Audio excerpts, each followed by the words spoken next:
Hi there. We just got a new round of spy photos from the House of the Dragon Season 3 exterior filming in Surrey, which appears to be the Tumbleton set. Now, a few days ago, we got spy photos of the main Hightower army there, the Greens. But now we have spy photos of the other side, the Blacks, the Riverlord armies, and the Stark's Winter Wolves. These spy photos also include a strong hint that Aegon's dragon Sunfyre is still alive, as he was in the book, but the TV show hasn't confirmed. Now, filming is continuing through mid-August in Surrey, southeast England, near where they filmed the Battle of Rook's Rest for Season 2, and they've said it's going on for months. Through October, by the start of October, we're not sure, but a couple of weeks of heavy filming ahead. And in Surrey, they built extensive sets for Tumbleton. Well, some on location, even more at Leavesden Studios, where they pretty much built the town. So we can tell this is Tumbleton. There were some fears that they would actually cut the Battle of Tumbleton, but why would you bother building so many sets? And now we're actually seeing setup for battle scenes, people giving battle speeches. We are definitely getting the Battle of Tumbleton. Now, in the video before this, I went over all the heraldry we could see representing vassal houses from the Reach that you can see at the Hightower camp, that they're going into a lot of detail. They need to specify these are the Florence, these are the Peakes, these are the Fossaways, so it's encouraging that, no, they're putting a lot of detail and focus on the Reach storyline. But those are vassal houses from the Reach in the Greens army. Here, on the other side, we have the Blacks army, and I want to go over all the heraldry you can see, because there's a lot of them. Plus, the Starks and the Winter Wolves, but I'll tell you right now, we didn't see any specific northern heraldry, because the Winter Wolves are this volunteer force from all over the north. I mean, they're elderly, battle-hardened veterans who are unafraid to die, who volunteer to charge in and die in the first wave. They're a medieval suicide squad. So it makes sense that they're not levies from a specific house, that they just carry the Stark banner. So we didn't see any new Stark northern heraldry, though we haven't gotten spy photos of Roderick Dustin yet, unfortunately, who we know is there. And I'm hoping that, like, on his costume he has, the Dustin sigil of the crossed battle axes, but maybe specific characters will have it on their costuming. We'll see about that. Well, we did get some spy photos from this Tumbleton location shoot of the Winter Wolves, just no new heraldry, but we got one nice new piece of info on them.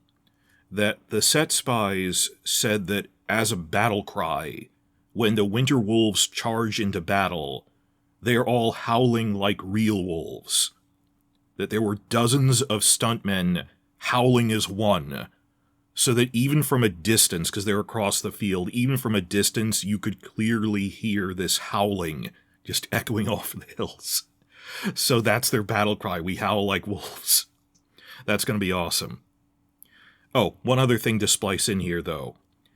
We will get some northern vassals, at least one other than Dustin, in a sense, because of that earlier official announcement, not rumor announcement, that Torrhen Manderly will be in Season 3, played by Dan Fogler. In the books, Lord Manderly sends his son and heir by ship to Rhaenyra's court as a representative, that they run the only port city in the north, they have a decent-sized presence at sea, that they have fleets and stuff. They wouldn't be involved in a land battle. That makes sense, but confirmed that they cast a relatively prominent actor to play Torrhen Manderly, and he will be at Rhaenyra's court. So my hope is that, like, on his costume you'll see the Manderly sigil, or when his ship arrives, unless they use the Velaryon. But yeah, we'll be seeing a Manderly, probably the most prominent Manderly we've ever had, because the Manderlys were barely in Game of Thrones, much as the Blackwoods and Brackens were also totally shorted by it. Technically, the Manderly sigil appeared in a blinker-you'll-miss moment back in Game of Thrones Season 3 that as an Easter egg that at the Red Wedding, there's one guy wearing the merman sigil, but a general audience would have no idea what that was, and if it was an Easter egg for book fans, that is table scraps. That is a pittance, that you cut so much of this. Putting sigils for entire subplots you cut out isn't going to make me happy. Even in Season 6, they were just an Easter egg. That rather than introduce the entire subplot, a pretty central subplot, of the Manderlys' undying loyalty to the Starks, and there's this northern conspiracy they're leading, the Resistance, to kick out the Boltons.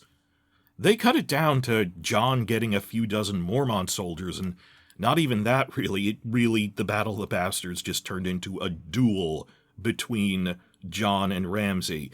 I don't mean the end duel, I mean the actual battle is just intercutting between the two of them. That the North didn't remember. There was never this big point where the whole thematic themes of 8th grade book reports, the theme of the books that if you mistreat people, they will turn on you at the first opportunity, and if you treat people honorably like the Starks did, they will fight on their knees for you.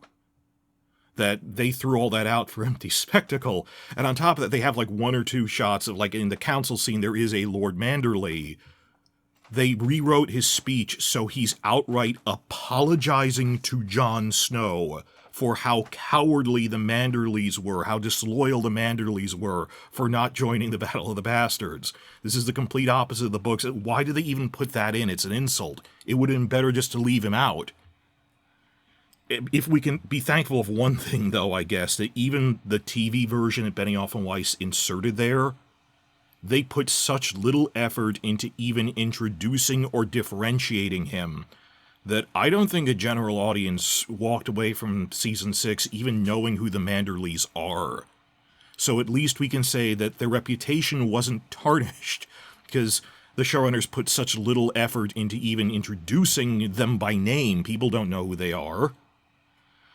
Who is that guy who was apologizing to Jon? Could have just been a Kerwin or a Glover or something. They're interchangeable, that they didn't distinguish them, that a TV-only audience doesn't know that the Manderlys are the only northern house that follows the faith of the Seven. They also wouldn't have known that the Blackwoods are in a feud with the Brackens, and the Blackwoods are the only house in the Riverlands that still follows the old gods. None of this was introduced. They didn't care. Well, I'm going to so much detail in this tangent about the Manderlys because someone asked in the comments for my last video, hey, if they're introducing House Peake, that we can see them on screen for the first time in these spy photos, we spotted their heraldry and foot soldiers in their costumes displaying it. Could Season 3 mention in dialogue that House Peake are the ancient rivals of House Manderly? That the Manderlys lost a war to House Peake and fled into exile in the north, where the Starks sheltered them, and in return they had their undying loyalty. Why not introduce that, just as they've also introduced the Blackwood-Bracken feud? On the one hand, I want to temper that just after the episode count cuts to 8-episode seasons, I'm now doubtful of that I have to temper my hopes. On the other hand, we have to remember that they did cast a relatively prominent actor to play Torrhen Manderly, and he'll get a decent amount of screen time. So that casting made me somewhat hopeful of that, or at least I'm saying it's not impossible. The thing about that, he won't be at this battle, he'll be at Rhaenyra's court, but imagine when mental image of Torrhen Manderly at her small council table, and for all of 60 seconds going, by the way, my father really hopes that when the war ends, you can award us the castles of House Peake that used to be ours before we were exiled into the north and we lost a war to them. All of 30 seconds even, but that would add a lot of texture, context from the book that was never in the TV show, so keep an eye on that. But I mean, like I said, Unwin Peake hasn't even been cast, and we're not sure if he even will appear on screen. If he does, I think they, maybe not this season, maybe next season, because Torrhen will be in more than one season, Torrhen Manderly. They'll eventually bring that up, I hope. In terms of vassal house heraldry from the Riverlords, you can see quite a few in the spy photos, it's just there aren't any new ones. though that's simply because pretty much all of them were introduced in Season 2. Some might be more prominent this season, but there's over a dozen we've already introduced at this point. That was a great thing in Season 2, that they did give more focus on Riverland's vassals who were not really even on screen in Game of Thrones, that you never saw the heraldry for House Derry, House Piper, and it makes the world feel richer, that no, there's all of these dozen or so vassals. Mostly I'm using this as an excuse to, just as I made a heraldry map for the Reach, this heraldry map for these are visible houses that appear on screen from the Riverlands in House of the Dragon. But ones you can see in the spy photos are the banners of and shields of House Tully with the leaping trout, red and blue. House Blackwood, white weirwood tree, black ravens on red. House Bracken, the red horse on gold. House Mallister, who are always fighting off the Ironborn, they're a silver eagle on blue.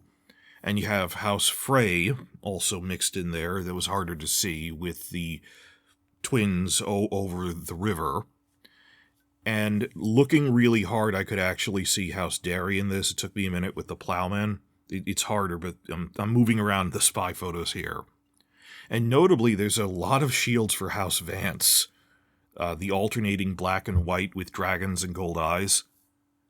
Their heraldry only appeared for the first time ever. It wasn't in Game of Thrones. First time ever in the Season 2 finale. And very briefly when the dragons show up at camp and everyone runs away. But it was only that brief shot. I'm hoping we get, more of them in Season 3. I don't know if they have, characters, but just, and here's the Vance soldiers coming and you see a shield wall or something.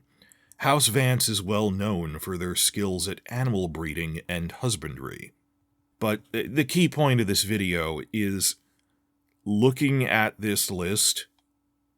What's curious are the Riverlord houses that we haven't seen any heraldry for at the Tumbleton set, exterior filming, even though they were introduced on screen last season. Like, they have the props. Why aren't we seeing any of them? That they went to the effort of making all these prop shields and banners. We know they exist. What isn't visible here are House Piper and House Mooton. And thinking on it, there are story reasons that's no accident they wouldn't be at Tumbleton. Now, House Piper, with the Dancing Maiden, is at the western edge of the Riverlands. So they bore the brunt of the Lannister offensive, that they were the first hit when the Lannister campaign into the Riverlands began, starting at the Battle of the Red Fork. And when they forced this crossing into the Riverlands, and I'm not sure if we're actually going to get Red Fork on screen or if it'll be mentioned, it'll be brief no matter what, but the surviving Pipers retreated with House Smallwood to Acorn Hall, where they were besieged for a while, but the Lannisters bypassed them rather than force the siege because they were on their way to Harrenhal. So, given the losses they took, that they only show up again later in the war when they scrape up enough more green boys and old men to reconstitute their forces, the Pipers are pretty exhausted by mid-war. Then again, I might just not be seeing Piper heraldry here because they're on the other side of the camp. Now, originally I listed 3 houses you can't see in this. I listed the Darys, but then I looked a lot closer. The Darys are, in these spy photos, just obscured. So maybe the Pipers just don't have a prominent banner, I'm not sure, but the really interesting one, and the real reason I made this video talking about maybe hints, apart from I wanted to show a heraldry map, is House Mooton of Maidenpool, with the leaping salmon, is not in any spy photo we've seen of Tumbleton filming. We saw Wallace Mooton in Season 2, and he had distinct speaking lines. Well, you also saw Lord Piper, but they reference Maidenpool more than once. It's the port town at the mouth of the Trident. It's important to the Riverlands. And they'll name drop, we need more soldiers out of Maidenpool, that after Criston Cole takes Rook's Rest, Rhaenyra makes an offhand mention about send more swords to Crackclaw Point and Maidenpool in case he turns north, but then he didn't. They withdrew back because of the losses they took. Most importantly, in episode 6 of season 2, Bartimos Celtigar, Lord Celtigar, is telling Rhaenyra about they're going to ask Lord Mooten to gather the few men he has on hand from Maidenpool to try to retake Rook's Rest from the token garrison that Criston Cole left behind at the castle. Like, they have been setting this up. Same episode, episode 5, when Alicent asks Criston what happened, he says, "I left a small garrison behind at Rook's Rest." Episode 6, they're then saying, "We're talking with the Mootons about sending a force to try to retake it." All of that is laid out there. Why is this important that they had that set up and then we haven't seen a single image of a Mooton sigil heraldry at the Tumbleton sets? Well, because in the books, when Wallace Mooton leads a small force south from Maidenpool to Rook's Rest, they do manage to quickly defeat the few Greens there by surprise. But then, as they go through the ruined countryside burned out from the battle around the castle, they stumble on the dragon Sunfyre, who is still very much alive. I mean, he was badly injured, but he was slowly recovering on the ground for months, eating the dead, and after that the garrison would feed him. But dragons are tough. They're not really hurt that much by the flames of other dragons, and even Tooth and Claw can't really get deep enough to hurt vital organs. That the worst damage you get is from snapping bones, like Vhagar killed Meleys by snapping her neck. That you see that Meleys had her jaws around his arm, that she nearly snapped one of his wings out of its socket, and healing on the ground, it healed back at a bad angle, so he can't fly as fast as he used to. But for a dragon that was on the brink of death, he manages to heal back enough that he's dangerous and can fly again. So when Lord Mooten and his men surprise him, they think, "Oh crud, well maybe it's still wounded enough, we can kill it by surprise." No, it had healed pretty well. Sunfyre kills 60 men, including Lord Mooten. Wallace Mooten is killed by Sunfyre, and then it flies away. So it's this whole surprise of that Sunfyre is back in the game. Therefore, yeah, by this point in the book, House Mooten's forces wouldn't be present at Tumbleton, due to the losses they took stumbling upon the wounded but recovering Sunfyre in the ashes of Rook's Rest. That they were both physically absent and then they died, that they lost a lot of their men there. So looking at these spy photos, it is the cause for cautious optimism that the Mootons are notable for their absence from Tumbleton because they're dealing with Sunfyre, or they should be. Then again, maybe I'm just not seeing them because they're on the other side of the crowd, like the Pipers I can't see here, but also I thought the Darries weren't here. Then at the last minute, right before I recorded this, I saw, wait, no, they're barely visible in the corner or something. So is this a hint through their absence that the Mootons are off dealing with the return of Sunfyre? Couldn't hurt. Couldn't hurt.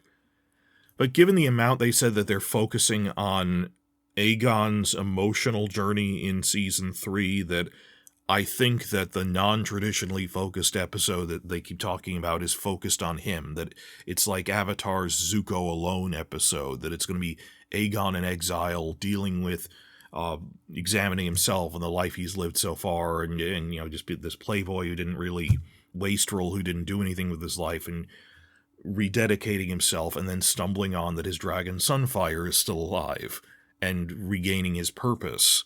That's what we're hoping.